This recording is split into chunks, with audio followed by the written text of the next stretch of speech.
Welcome back to my channel. Today we're going to talk about the home buying process in 2024. I love talking to first-time home buyers about buying their first home because when I bought my first home, it felt like the greatest accomplishment I ever made. And to be honest, it set me on an awesome trajectory of loving real estate and getting into it on a professional level. So let's get into it. The first step that you need to do to buy your home in Ontario in 2024 is save for the down payment. For Ontario, you need 5% down for houses under 500,000.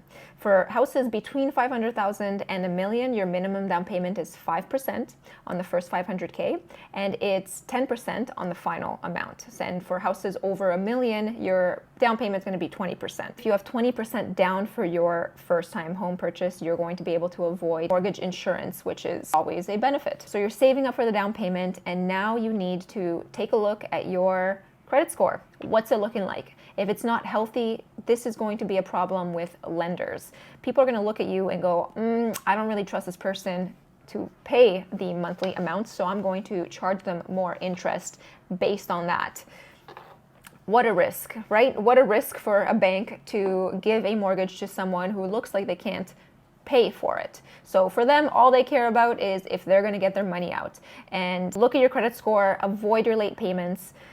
Keep your credit utilization low. Below 30% is ideal. You need to maintain great credit history. If you're a renter and you're really at the beginning of the process, you're probably going to want to look into using your rent as a way to build credit. It is a phenomenal way to do that. It's great. I did it when I was first renting. Now, along with a good credit score, you need to have a stable income, okay? That's something that is so important. You need to have proof of 3 to 4 months of a stable income at a stable job. In order to keep things simple, there are some other things that are outside of just having a good income and having a good credit score. Your down payment, the size of it is really important, that your current monthly expenses do not exceed your after-tax income. That seems like common sense, but you would be surprised. What your total debt service ratio is and what your gross debt service ratio is. You can figure this stuff out if you go onto affordability calculator onto Google, and you can put in all of your information, your expenses, and it will do the math for you and show you what your ratios are and kind of show you what you can afford. Obviously, a mortgage broker can do all of this for you when you're getting a pre-approval, but this is something that you can sort of get a handle on, and so when the mortgage broker's talking to you, you can understand what they're saying in regards to your ratios and how to sort of fix them so that you can afford your brand new home. After you figure out how much it is you need to put down, what your income is looking like and how much you can afford, the next step is looking at where you're going to buy. There are so many factors when you're looking for your first home and trying to figure out where to settle. Commute time, neighborhood amenities, schools, school rankings, safety, how close is it to your work? Do you have a car? Are you willing to drive into the city for maybe a bigger space? Is having a very full nightlife important to you? Do you want to be around restaurants and places that you can be social? These are all things that you need to take into consideration and make a list of all the things that are absolute musts for you, and then make a list for things that are something you'd like to see but are willing to compromise to have these things on your list. You will need to make sure that you have some money budgeted for closing costs. This is so important. It's usually 3 to 5% of your purchase price of the home that you're going to buy. The biggest things that you're going to deal with closing costs is the land transfer tax and lawyer fees. There are other things that could contribute to costs increasing, like property surveys, home inspections, title insurance, government registration fees, property appraisal fees. These are things that you don't necessarily need to worry about. Mostly land transfer tax and, of course, your lawyer and legal fees.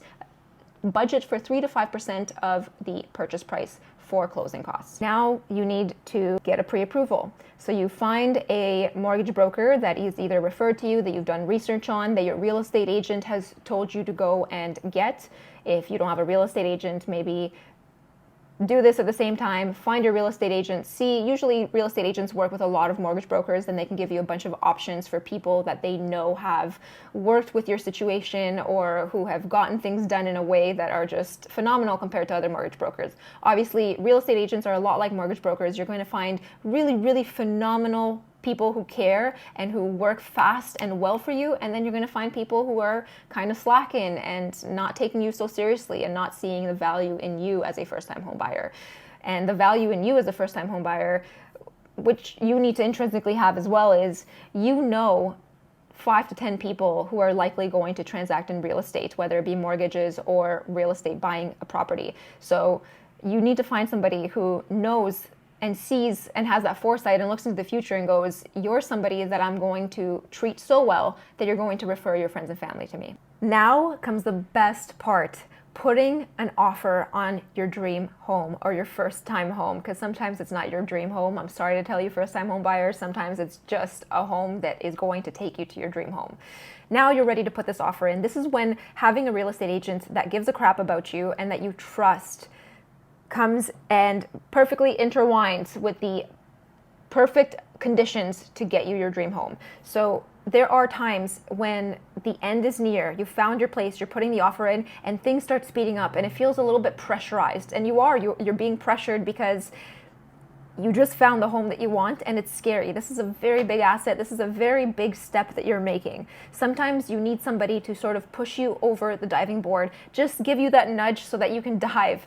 And this is why it's so important to have somebody in your corner that's doing the right things. There are times where I've seen offers just change overnight. I've literally waited 2 hours to put in an offer as the couple is talking amongst themselves. Should we do it? Should we not do it? It's perfect for us. What if this and what if that? And it gets scooped up from underneath them. So this is where this synergy between you and your agent really need to come together. If you're with a good person, they're not pushing you because they want to close a quick sale. They know that you've seen a bunch of homes. They know your style. They know what you really, really want. This checks all of the boxes, and if you don't move, you might lose it.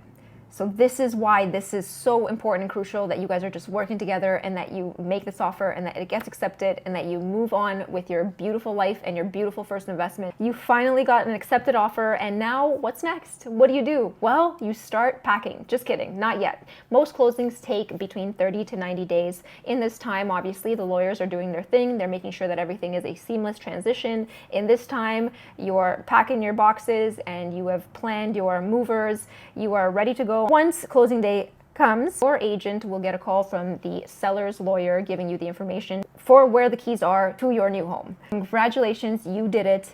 If you are looking to buy in the next year, please reach out to me and let's have a conversation. And if you don't know where to start and you don't actually think you'll ever be able to buy, call me anyways so that we can talk about it and so that I can maybe give you some options for expanding that view a little bit. It's something that we should all strive for, to own a home one day, because it's a human accomplishment. It's not so much of, you get to say, your grass is greener. No, you get to say, I did something that most people cannot do. And it's such a privilege. What a privilege to become a homeowner. So if that's something that you can see for yourself or you're not quite there yet, give me a call. Book 15 minutes with me. Let's talk about it. There's no pressure ever. I just want to help you feel what so many people before you, including me, have felt. If you want a really in-depth guide on first-time home buying, it's in the description. Check it out. It's everything that you really need. Go through it. And if you have questions, again, reach out. I'm here for you. Until next time, amigo.